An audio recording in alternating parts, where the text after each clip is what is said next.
Since the last ice age, man has altered the land around the Mournes to make a home for himself. Early settlers began the process of clearing the land for agriculture, and over centuries, this long tradition of farming has left its mark on the landscape.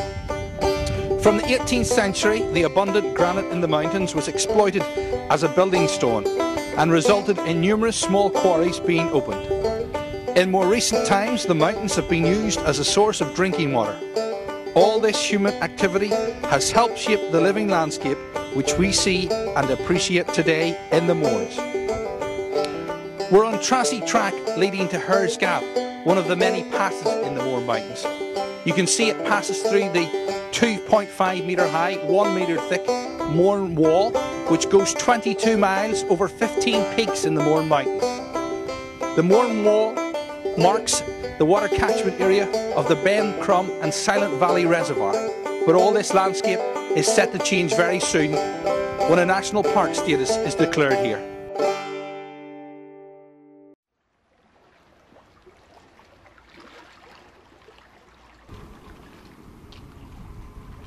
So welcome to Newcastle, County Down. It's the Kingdom of Mourne, and we're just along the new promenade here in Newcastle itself. And of course, it's dominated by Slieve Donard, 2,795 feet of mountain. It's the jewel in the crown of the Mourne Mountains. And with me now is Martin Carey. He's Chief Executive of the Mourne Heritage Trust. This area has been an area of outstanding natural beauty since 1966. In 1986 they expanded it, and now they want to upscale it even further into a national park. Why is an area of outstanding natural beauty not enough for Mourne? Well, Justin, I suppose the real reason is that while there's a badge that comes with it, there are relatively little legislative powers that come with an area of outstanding natural beauty, and with that relatively little funding in terms of providing the management of the environment that we need.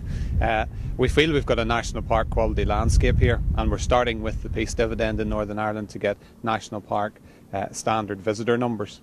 But we have a very small organisation in the Mourne Heritage Trust to try and manage that, and the pressure is starting to show in terms of erosion in the uplands, loss of wildlife habitats, congestion on rural roads, litter, and a number of other issues that really need to be tackled if the resource is to be maintained into the longer term.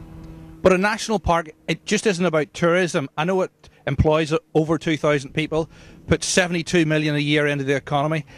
There are other issues like agriculture and land use and vernacular buildings and all come into the equation when you turn an area into a national park. Not everybody's happy about the possible options. Well, that appears to be the case, that there's a degree of unease in the community. As you say, it's not just about tourism. We would feel it's as much for the benefit of local communities.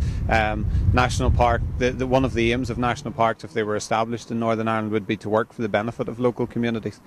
So it's about preserving the human as well as the natural heritage of the area, the built heritage of the area, and also working for economic development, but economic development in a way that won't compromise the quality of the landscape and the natural environment. And that includes agriculture, because agriculture shaped this environment. Of course, yes, 10,000 years ago when the Ice Age finished, agriculture's been the mainstay of this area. It's altered the landscape dramatically. Will a national park stop farmers from farming the way that they traditionally farm, with putting seaweed on the land as a natural fertiliser and taking the acidity out of the soil with lime? In this day and age, I wouldn't have thought so. In fact, things like using seaweed and lime would be very much encouraged within a national park, because they are traditional ways of farming. No, with the way farming has got and the regulations coming from Brussels with cross-compliance and the single farm payment, the advice we are getting from the Department of Agriculture is that they can't see any additional restrictions that a national park authority would be likely to want to make. And as you say, the farming has shaped the landscape here, and it's important that farming continues here to maintain the landscape in a good form. Will things like forestry and recreation still continue in an unfettered manner, or will it put more pressure on those to plant things like deciduous trees which were originally here, and to go for sustainable tourism rather than just allow people to walk the Mourne Wall eroding the soil every year? Well, exactly, in both of those. One of the things I think a National Park Authority would want to do would be encourage people to plant native trees. We in the Mourne Heritage Trust have a small tree nursery and hope to be able to do that, but a National Park Authority could do it on an appropriate scale and provide financial incentives to farmers, for instance. And very much so in terms of recreation, it would be to manage recreation in a sustainable way. For instance, at the moment I have one ranger for the whole 57,000 hectares of the AONB. And that's to monitor the impacts of visitors and deal with issues, and it's just not enough. And we've two men in a Land Rover then that go out to do things like put in stiles, repair paths, fix walls.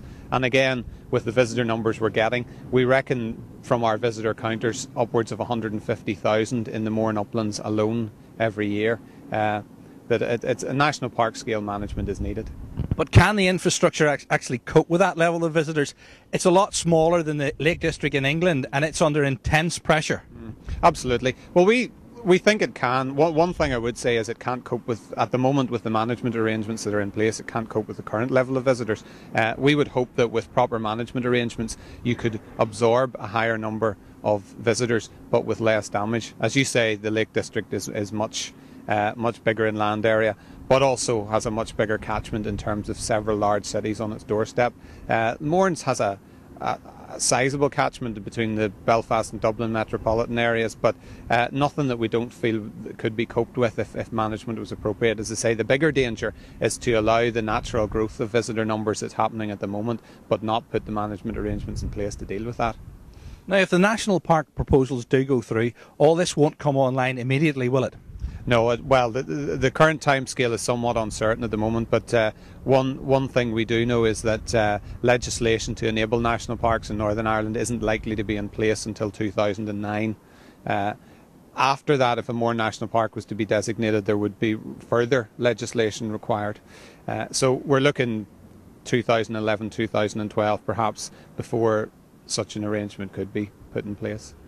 Now, within the area of Mourne, there's around 400 listed buildings, and recently the building people have restricted new builds in the area. Under national park status, this will be even more tightened than before. Well, remains to be seen. The government policy at the moment is that a national park authority would set an area plan for the national park area, but would not have development control authority, which would remain with local councils.